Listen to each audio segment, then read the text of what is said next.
Started a seasonal local job. It's called tipping, and it's when you go around the woods and you pull off the tips of all the branches of the fir tree, and then the locals make reefs out of them and sell them. You know, they sell them in Arizona and California, all the places you can't get reefs. So it's pretty sweet, and they pay 50 cents per pound. So I have about probably 3 acres in total of fir tree, and it's spread all over the 100 acres. But I should be able to do, I don't know, 500 to 1,000 pounds a year if I want to on the stuff I have. And it would be pretty nice to turn some of the resources into a renewable income, because when you cut the branch, 2 branches grow back the next year. So every other year you can harvest the same tree and do this every year. So yeah, all the locals do it. It's a big thing at this time of year, so I guess I'm gonna give it a whack this year, see how it goes. Out here in the back field picking some of these tips for Christmas wreaths. Making okay money. I mean, it's not a lot. It's not a lot at all, actually. But at least I can do it on my own time and out in the woods. It's nice to have work like that. I can't believe the chickens made it all the way back here. I'm on like the far side of my open property, and they heard me, I guess, out here. They never come out this far before. Pretty dangerous. I saw a fox the other day, and there's a bobcat that lives right here over by this area. But they're having so much fun. They just follow me around everywhere. But one sled full is about a stick, which I get like 15 bucks for. I can usually do about one an hour, which I haven't made less than $20 an hour since I was 18. But I also can do this in the woods on my own property and just chill, do whatever I want. So it's not bad. Nice seasonal work. And all my t-shirts and everything, all the companies I have right now are not really making any money. You know, they're barely just floating right now and keeping themselves going. So it's nice to have a little supplemental. These chickens, though, keep on pecking at the trees that I'm collecting from, and they do not understand why I would be messing with these. You know, they eat the needles and they're like, this does not taste good. They're like, why is Dave collecting these? Like, they don't understand. They think everything I'm doing is about food, because that's all they do is collect food. So they just assume everything I'm doing is about food. They're such little weirdos. They'll come over here and inspect every single piece of this. And then they realize there's no food. That's so funny. Huh, Mama Bear? Not much food out here at all. It's been frozen. Have frozen temperatures for about a week straight now at night. Not much left out here for these little chickens to forage. That's probably why they're following me all the way out here. They're hoping I'm gonna bring them to something good. But yeah, I gotta go collect. I'm trying to get 3 sleds fulls a day. You know, $100 a day. Not bad. Especially up here. What do you think, Buck? You like it back here? If you came back here this summer, there's tons of grasshoppers. This is where the grasshoppers live, but I couldn't get you to come back here this summer. You were too scared. He isn't scared anymore.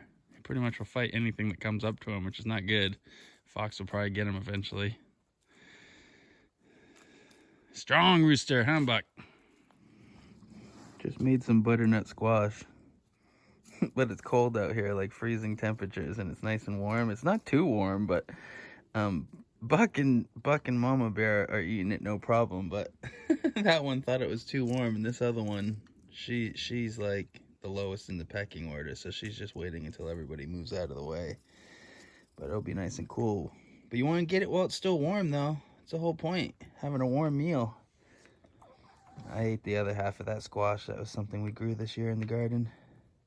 Squash, butternut especially, is my favorite, and they last a long time. If you have a nice place in your house that you can keep kind of cool, you know, like a bathroom that you can keep the window cracked in and turn the heat off in, or something like that, you know, space that you can use like as a root cellar, then they'll, like 50 degrees, they'll last pretty much all winter at that temperature. So like potatoes, squash and potatoes, you grow those two together, and that's pretty much the easiest way to guarantee success through a winter if you're trying to like live off of what you produce. Hopefully these chickens are gonna have eggs soon. They eat crumble too. They don't just eat. I just spoil them with all kinds of stuff. Plus they're in the yard all day, so they eat grass and bugs and stuff. But and they drink water with the leaves in them. They like knock leaves into it sometimes. You know, I'm like, why? They like the leaf water. It's tea, I guess. Maple leaf tea. That's how they like it. Maybe the tannins do something for their gut or something. Buck, how'd you like that squash? You ate a lot of it. First warm meal in a while. I'm probably psyched about that. It's about like 36 degrees out here today. Got some tips. Got to go and trade them in, but I want to get 4 sticks together today. All right, it's like day 5. Got some tips here. I'm out here collecting these tips for these reeds. Day 5 of work for me.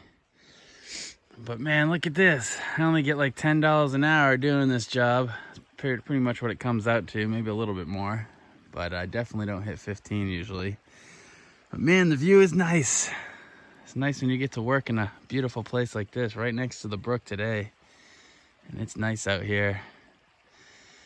I got some more furs here I gotta collect, and yeah, I usually wouldn't work for under $20 an hour, but this job's kind of cool. You get to just work at your own pace and do whatever you want, and obviously it's beautiful out here, so it's really nice.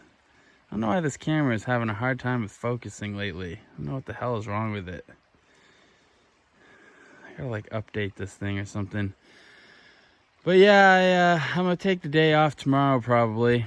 I'm doing this for 5 days in a row, and we're gonna go back to working on that trapping camp. But I started cutting logs, cedar and spruce logs, so we can do the frame of that lean-to. But I just had to get some work done.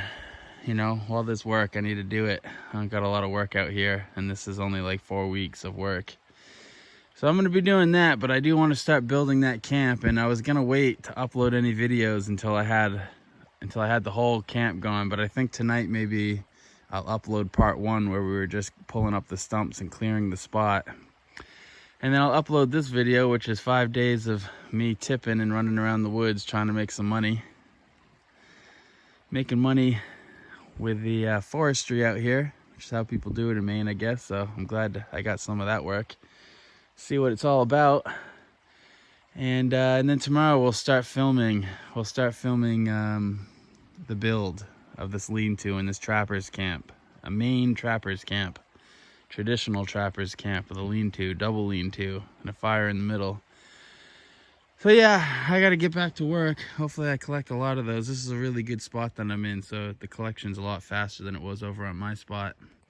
This is a neighbor's lot. So I'm pretty psyched. I get back to work, get this done, and then yeah, tomorrow morning I'll pull you out, set you up on the tripod, and we'll start building this this new camp. So yeah, it's a beautiful spot though. I'm keeping an eye out for bears and moose. I saw a hole in a tree that looked like a black bear for a second there, and it scared me. But I got a handgun on me, but I don't have a rifle right now. And this spot over here, a lot of bears den up over here. This is where all the bear hunters always get a bear. And there's also moose out here. I definitely don't want to run into one of those right now. But it's getting cold, so the moose are kind of like hiding out now. Their mating season's over. So I gotta get to tipping.